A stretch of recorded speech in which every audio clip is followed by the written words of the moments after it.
జ్యోతిరావు పూలే గారి ఆలోచన విధానం మహనీయుల ఆశయాలను కొనసాగిద్దాం.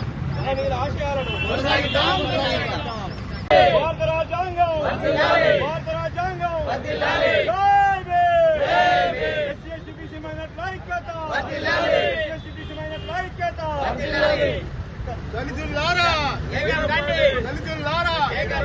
దళితులారా ఎస్సీ ఎస్టీ మైనార్టీల ఐక్యత.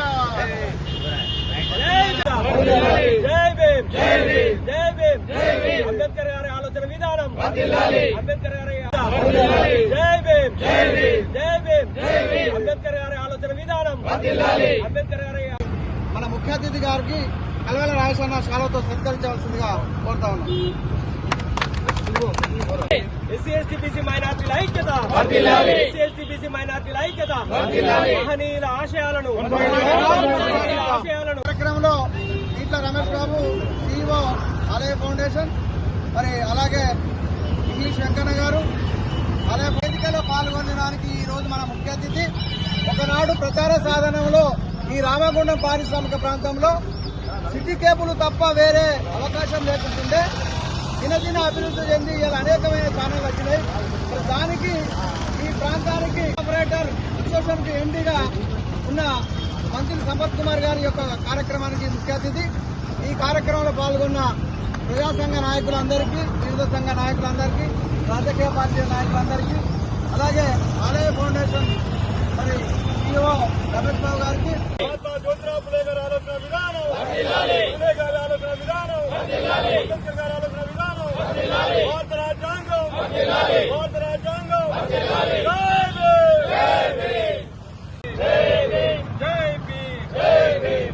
అంబేద్కర్ గారి ఆలోచన విధానం.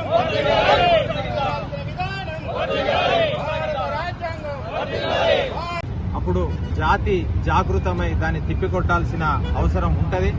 ఆ క్రమంలోనే భాగంగా ఆలయ ఫౌండేషన్ నరహరి IAS గారు చాలా గొప్ప కార్యంతో తన జాతి మీద జరుగుతున్న దాడిని మరి సంఘటితంగా అందరినీ ఐక్య కార్యాచరణతో తిప్పికొట్టాలన్న ఉద్దేశంతో మహనీయులకు జ్ఞానమాల అనే కార్యక్రమము అప్రతిహాతంగా మరి క్రమం తప్పకుండా కొనసాగడాన్ని అందరినీ అభినందిస్తూ ఈ యొక్క కార్యక్రమం ఇట్లనే కొనసాగుతూ రామగుండం పారిశ్రామిక, సింగరేణి పారిశ్రామిక మొత్తం కూడా 1,00,000 మెదళ్లను కదిలించి మరి జాతిని జాగృతం చేసి సంఘటితం చేయాల్సిన బాధ్యతను మనందరం తీసుకొని ఈ కార్యక్రమాన్ని ఇదే ఉద్యమ స్ఫూర్తితో కొనసాగిస్తూ ఆ మహనీయులు ఏదైతే జాతిని మరి ఏకతాటి మీద తీసుకొచ్చి మనందరి కోసం పరితపించి మరి వాళ్ళందరూ కూడా దివంగతులై మన యొక్క మార్గానికి, అభివృద్ధికి బాటలు వేసిరు కాబట్టి మరి ఆ వారు చూపిన బాటలో అనుసరిస్తూ మనందరం కూడా విజయ తీరాలను చేరాలని ఈ సందర్భంగా ఆకాంక్షిస్తూ గౌరవ పెద్దలైన బొగ్గూరు వదన గారికి మరియు మనకు చీఫ్ గెస్ట్ గా వచ్చిన జగన్న గారికి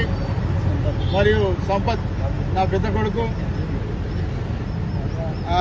వివిధ ఏరియాల నుండి, మండలాల నుండి మరి వచ్చిన పెద్దలందరికీ జేబీని చెప్తూ ఈరోజు జ్ఞానమాల అనేది బాబాసాహెబ్ పెట్టిన ఒక హక్కుల గురించి మనం పోరాటం చేయాలి తప్ప వ్యక్తిగతంగా ఎవరు మాట్లాడద్దు.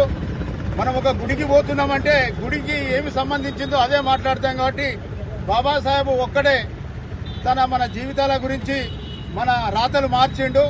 ఈరోజు అబద్ధాల మీదనే భారత రాజ్యాంగం నడుస్తుంది. కాబట్టి అవన్నీ కాకుండా ఆయన రాసిండు, రాజ్యాంగంలో ఏం రాసిండు, ప్రతి ఒక్కరు ఒక లీడర్గా తయారైన వాళ్ళు బాబాసాహెబ్ రచించిన ఒక భారత రాజ్యాంగాన్ని చదవాలి. చదివినప్పుడే దాని లోపల ఏమున్నాయి, మనకి ఏమి కావాలన్నాయి విషయాలు అవి అన్ని చదవడం జరుగుతుంది. దీనికి ఒక పునాదిగా వేసిన అన్నగారు పరిగిపండ్ల నరహరి, ఎవరు IAS ఆఫీసరు, మధ్యప్రదేశ్లో చీఫ్ సెక్రటరీగా చేస్తున్నాడు.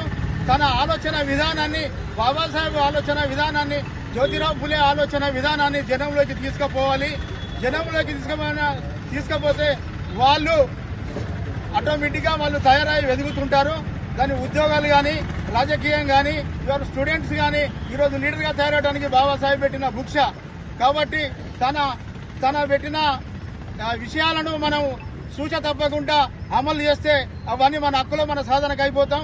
వ్యక్తిగతంగా ఇది మాట్లాడకుండా ఇవాళ జ్యోతిరావు ఫులేది, అంబేద్కర్ గారి గురించే మాట్లాడాలి. అవి మన హక్కుల గురించి మనం మాట్లాడి ఖచ్చితంగా మనం విజయం సాధించాలని జేబీలు చెప్తూ ముగిస్తున్నాం.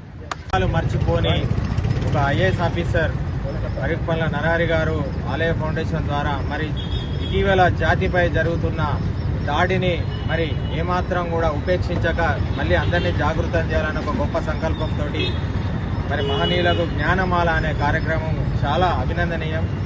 మన పారిశ్రామిక ప్రాంతంలో క్రమం తప్పకుండా జరుగుతున్న తీరును అందరూ కూడా అభినందిస్తూ మరి ఇంత గొప్ప కార్యక్రమం మనం వాళ్ళని స్మరించుకోవడం అంటే ఇటీవల మీకు తెలుసు పార్లమెంట్లో ఏ విధంగా అపహాస్యం చేస్తూ ఒక అనువాద వ్యక్తి ఆయనను కించపరిచే విధంగా మాట్లాడడం అంటే నరనరాన రక్తాన కణకణాన ఎంత దేశము ఉన్నదో మరి ఇటువంటి గొప్ప వ్యక్తులు నరహరి అన్న లాంటి వాళ్ళు ఈ యొక్క ఇనిషియేటివ్ తీసుకొని ఆలయ ఫౌండేషన్ ద్వారా మరి అందరినీ జాగృతం చేయాలి, అందరినీ సంఘటితం చేయాలి, దళిత బీసీ వర్గాలన్నీ కూడా ఐక్యం కావాలని చెప్పేసి జ్ఞానమాల అని అంటే మనం స్మరించుకోవడం, మనలో ఉత్తేజం నింపుకోవడము, మనం ఒక సందేశం ఇవ్వడము, మన యొక్క స్ఫూర్తిని పారిశ్రామిక ప్రాంతం అంతా వెదజల్లడము. అంటే ఇప్పుడైతే వేరే శక్తులు బాగా లేస్తాయో అప్పుడు మనందరం కూడా సంఘటితం అయితే అవి తోకముడుచుకొని పోయే విధంగా మన యొక్క చెప్పపెట్టు లాంటి మన యొక్క ఐక్యత ఉండాలని చెప్పేసి మనస్ఫూర్తిగా కాంక్షిస్తూ అంబేద్కర్ పూలే జ్ఞానమాల ఇట్లనే వర్ధిల్లి క్రమం తప్పకుండా పారిశ్రామిక ప్రాంతాల్లో ఇదే స్ఫూర్తితోటి సబ్బండ వర్గాలు చేయాలని చెప్పేసి ఆకాంక్షిస్తూ అభినందనలు. జేబీఎంలు అదేవిధంగా నేటి జ్ఞానమాల కార్యక్రమానికి సభా అధ్యక్షత వహిస్తున్నటువంటి ఐస రాయసన్న గారికి, సీనియర్ జర్నలిస్టు అంబేద్కర్ సంఘం రాష్ట్ర ఉపాధ్యక్షులు బొంకూరు మదన్న గారికి, అదేవిధంగా చెన్నూరు ఎమ్మెల్యే క్యాండిడేట్, అదేవిధంగా సిటీ కేబుల్ ఎండి మంత్రి సంపదన్న గారికి, అదే వేణన్న గారికి, ముఖ్యంగా ఈ ప్రోగ్రాన్ని అంటే గత కొన్ని వారాలుగా ప్రతి వారం కూడా ప్రోగ్రాన్ని ముందుకు తీసుకెళ్తున్న ఆలయ ఫౌండేషన్ సభ్యులకు, అదేవిధంగా మిగతా సభ్యులందరికీ, ధూళిపేట తమ్ముళ్ళందరికీ కూడా ఉద్యమ నమస్కారములు. ఈ దేశం కుల మత రాజకీయాల మీదనే ఆనాటి నుండి నేటి వరకు కూడా పాలించబడుతుంది. అదేవిధంగా హిందువులకు భగవద్గీత ఎట్లనో, ముస్లిం ఖురాన్ ఎట్లనో, క్రైస్తవులకు బైబిల్ ఎలాగనో ఈ భారతదేశ ప్రజలందరికీ కూడా భారత రాజ్యాంగము అన్నిటి నుండి కూడా మన హక్కుల కోసం పోరాటం చేస్తూ ముందుస్తుంది. ఆ భారత రాజ్యాంగాన్ని ప్రతిరోజు ప్రతి వారం మనం స్మరిస్తూ ఈ యొక్క కార్యక్రమం చేస్తున్నాం. అదేవిధంగా జ్యోతిరావు పూలే అంబేద్కర్ గారిని వారి ఆశయాలను కొనసాగించినందుకు ప్రతి వారం చేస్తున్న అందరికీ కూడా ఈ సందర్భంగా కృతజ్ఞత తెలియజేసుకుంటూ జై భీమ్. తీసుకున్నటువంటి సభా అధ్యక్షులు వైఎస్ రాజేశన్న గారికి, పెద్దలు బొంకూరు మధు గారికి, లక్ష్మణ గారికి, పేరు పేరున మిగతా ఉన్న సభ్యులందరికీ కూడా పేరు పేరున జై భీములు. మరి ముఖ్యంగా మరి ఆలయ ఫౌండేషన్ ద్వారా ఈ జ్ఞానమాల కార్యక్రమాన్ని తీసుకున్నటువంటి పెద్దలు నరహరి అన్న గారికి ప్రత్యేకమైనటువంటి సందర్భంగా నేను వారికి ధన్యవాదాలు తెలియజేసుకుంటా ఉన్నాను. మరి ఈ కార్యక్రమానికి నన్ను పిలవడం అనేది ఒక అదృష్టంగా భావిస్తూ మరి ఎస్సీ బీసీ మైనార్టీ పెద్ద శాతము అనే విషయాన్ని ప్రతి ఒక్కరు కూడా తెలుసుకోవాలి, మన బలమేందో నిరూపించాలనే విషయం మీద వారు చేస్తున్నటువంటి కార్యక్రమానికి బాబాసాహెబ్ అంబేద్కర్ గారు, జ్యోతి పూలే గారు మరి ఏ విధంగా అయితే ఆ రోజు నుంచి వారు రచించినటువంటి ఫలాలు ఏ విధంగా అందాలి అందరికీ అనే విషయాన్ని తెలియజేస్తూ ఈ జ్ఞానమాలలో కార్యక్రమాన్ని తీసుకున్నటువంటి నరహరి సార్కు, వారి బృంద సభ్యులందరికీ, వారి సహచర బృందాన్ని అందరికీ కూడా ప్రత్యేక ధన్యవాదాలు తెలియజేసుకుంటూ ఈ కార్యక్రమానికి ఇంకెక్కడ చేసినా కూడా వారు వెంట ఉండి ఈ యొక్క కార్యక్రమాన్ని ఇంటింటికి చేర్చి బలవంతులను చేసి అన్ని కులాలను బీసీ ఎస్సీ మైనార్టీ వర్గాలందరినీ కూడా ఎక్కువ శాతం మనమే ఉన్నామనే విషయాన్ని కూడా తెలియజేస్తూ మరి ఈ మధ్యకాలంలో కూడా ఒక చిన్న విజయాన్ని కూడా సాధించడం ఏకమైతే కూడా అనే విషయాన్ని తెలియజేస్తూ మరి అదేవిధంగా ఈ ఎస్సీ బీసీ మైనార్టీలు కూడా ఏకమయ్యే రోజు కూడా దగ్గరికి వచ్చింది. ఎన్ని రోజులు మనకు మనమే లొల్లి పెట్టించి దూరాలు చేసినటువంటి సందర్భాలు, కానీ ఇలా మధ్యమాలు వచ్చిన తర్వాత ఆ మధ్యమాల ద్వారా ఎవరు నిజం ఎవరు అబద్ధం అని తెలుసుకొని చాలా ముందుకు పోతా ఉన్నారు అందరూ కూడా. అందరూ రాబోయే రోజులలో మరి వారు తీసుకున్నటువంటి నరహరి గారు తీసుకున్నటువంటి కార్యక్రమాన్ని ఏదైతే ఉందో అది చాలా సుస్పష్టంగా అందరికీ చేరుతుందనే విషయాన్ని నమ్ముతూ మరి ఈ అవకాశం కల్పించిన మైస రాజేశ్వర గారికి, బొంకూరు మదన్న గారికి, ఈ సభా వేదిక మీద ఉన్నటువంటి అందరికీ కూడా పేరు పేరున జై భీమ్ తెలియజేసుకుంటూ మరొకసారి జై భీమ్. ఈ కార్యక్రమానికి విచ్చేసినటువంటి ముఖ్య అతిథులకు మరియు అంబేద్కర్ సంఘం పెద్దలకు మరియు నాతోటి ఆలయ ఫౌండేషన్ వాలంటీర్స్కు నమస్కారాలు. ఈ కార్యక్రమ రూపకర్త పరికిపాలెం నరహరి ఐఏఎస్ ఆఫీసర్ గారు ఇందాక మన కొంగటి నచ్చన చెప్పినట్టు అంబేద్కర్ జ్ఞానమాల అనే కార్యక్రమం రాజ్యాంగంలో పొందుపరిచినటువంటి మన హక్కుల గురించి మనం సవివరంగా తెలుసుకోవడమే ఈ కార్యక్రమం ముఖ్య ఉద్దేశం. అంతేకాకుండా ఎస్సీలు బీసీలు సంఘటితమై రాజ్యాధికారాన్ని చేపట్టి రాజ్యానికి ఉన్నటువంటి రిసోర్సెస్ అన్నీ కూడా సమపాలలో జనాభా నిష్పత్తి విధంగా చూస్తే ఎస్సీ బీసీలు 80% పాపులేషన్లో వీళ్ళ యొక్క కంటెంట్ ఉంటుంది. కానీ రిసోర్సెస్ డిస్ట్రిబ్యూషన్ పరంగా చూస్తే వీళ్ళు ఎంజాయ్ చేస్తున్నది 20% కంటే తక్కువ రిసోర్సెస్. కాబట్టి ఎప్పుడైతే ఎస్సీ బీసీలు తమ యొక్క ఓటు హక్కును అమ్ముకోకుండా నిజాయితీగా సద్వినియోగపరుచుకుంటే అప్పుడు దేశంలో గల రిసోర్సెస్ వనరులను అన్నింటినీ కూడా ఎంజాయ్ చేయడమే కాదు, దేశంలో ఉన్నటువంటి పేదరికం కూడా రూపుమాపచ్చు అని చెప్పేసి ఆనాడే బాబా సాహెబ్ తన రచనల్లో పొందుపరిచాడని చెప్పేసి తెలియజేస్తున్నాను. కాబట్టి ఇప్పటికైనా కూడా దళితులు మరియు బీసీలు సంఘటితం కావాల్సిన అవసరం ఉన్నది. ఎందుకంటే ఇప్పటికి కనుక చూస్తే మనం గత 10 years 2% కంటే తక్కువ ఉన్నటువంటి వెల్మదొరలు, తర్వాత ఎక్కువ శాతం ఉమ్మడి ఆంధ్రప్రదేశ్లో రెడ్డి రాజులు మాత్రమే మన దేశాన్ని మన రాష్ట్రాన్ని పరిపాలించిళ్ళు. దేశాన్ని చూసినా కూడా ఇదే విధంగా ఉన్నది. కాబట్టి ఈ ఇంబ్యాలెన్స్ రిసోర్సెస్ ఎప్పుడైతే మనం కరెక్ట్ బ్యాలెన్స్ చేయగలిగితే ఇది ఓటు హక్కు ద్వారా మాత్రమే సాధ్యమవుతుంది. ఇప్పటికి కూడా పేదరికం దళితుల్లో మాత్రమే ఉంది. బీసీలు ఏదో చేతి వృత్తి పనులు అవి చేసుకుంటూ బాగానే ఉన్నారు. కానీ ఇప్పటికి కూడా మున్సిపల్ వర్కర్స్, ర్యాగ్ పికర్స్, కక్కిన చెత్త కుప్పలు తీసేదంతా కూడా దళిత సోదరులే అని చెప్పేసి తెలియజేస్తున్నాను.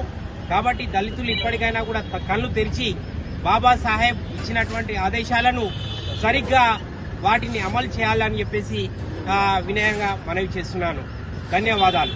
తీసుకున్నటువంటి సభా అధ్యక్షులు మైస రాజేశన్న గారికి, పెద్దలు ముగ్గురు మధు గారికి, లక్ష్మణ గారికి, పేరు పేరున మిగతా ఉన్న సభ్యులందరికీ కూడా పేరు పేరున జైభీములు. మరి ముఖ్యంగా మరి ఆలయ ఫౌండేషన్ ద్వారా ఈ జ్ఞానమాల కార్యక్రమాన్ని తీసుకున్నటువంటి పెద్దలు నరహరి అన్న గారికి ప్రత్యేకమైనటువంటి సందర్భంగా నేను వారికి ధన్యవాదాలు తెలియజేసుకుంటా ఉన్నాను. మరి ఈ కార్యక్రమానికి నన్ను పిలవడం అనేది ఒక అదృష్టంగా భావిస్తూ మరి ఎస్సీ బీసీ మైనార్టీ పెద్ద శాతము అనే విషయాన్ని ప్రతి ఒక్కరు కూడా తెలుసుకోవాలి, మన బలమేందో నిరూపించాలనే విషయం మీద వారు చేస్తున్నటువంటి కార్యక్రమానికి బాబాసాహెబ్ అంబేద్కర్ గారు, జ్యోతి ఫులే గారు మరి ఏ విధంగా అయితే ఆ రోజు నుంచి వారు రచించినటువంటి ఫలాలు ఏ విధంగా అందాలి అందరికీ అనే విషయాన్ని తెలియజేస్తూ ఈ జ్ఞానమాలలో కార్యక్రమాన్ని తీసుకున్నటువంటి నరహరి సార్కు, వారి బృంద సభ్యులందరికీ, వారి సహచర బృందాన్ని అందరికీ కూడా ప్రత్యేక ధన్యవాదాలు తెలియజేసుకుంటూ ఈ కార్యక్రమానికి ఇంకెక్కడ చేసినా కూడా వారు వెంట ఉండి ఈ యొక్క కార్యక్రమాన్ని ఇంటింటికి చేర్చి బలవంతులను చేసి అన్ని కులాలను బీసీ ఎస్సీ మైనార్టీ వర్గాలందరినీ కూడా ఎక్కువ శాతం మనమే ఉన్నామనే విషయాన్ని కూడా తెలియజేస్తూ మరి ఈ మధ్యకాలంలో కూడా ఒక చిన్న విజయాన్ని కూడా సాధించడం ఏకమైతే కూడా అనే విషయాన్ని తెలియజేస్తూ మరి అదేవిధంగా ఈ ఎస్సీ బీసీ మైనార్టీలు కూడా ఏకమయ్యే రోజు కూడా దగ్గరికి వచ్చింది. ఎన్ని రోజులు మనకు మనమే లొల్లి పెట్టించి దూరాలు చేసినటువంటి సందర్భాలు, కానీ ఇలా మధ్యమాలు వచ్చిన తర్వాత ఆ మధ్యమాల ద్వారా ఎవరు నిజం ఎవరు అబద్ధం అని తెలుసుకొని చాలా ముందుకు పోతా ఉన్నారు. అందరూ రాబోయే రోజులలో మరి వారు తీసుకున్నటువంటి నరహరి గారు తీసుకున్నటువంటి కార్యక్రమాన్ని ఏదైతే ఉందో అది చాలా సుస్పష్టంగా అందరికీ చేరుతుందనే విషయాన్ని నమ్ముతూ మరి ఈ అవకాశం కల్పించిన మైస రాజేశన్న గారికి, ముగ్గురు ప్రధాన గారికి, ఈ సభా వేదిక మీద ఉన్నటువంటి అందరికీ కూడా పేరు పేరున జై భీమ్ తెలియజేసుకుంటూ మరొకసారి జై భీమ్.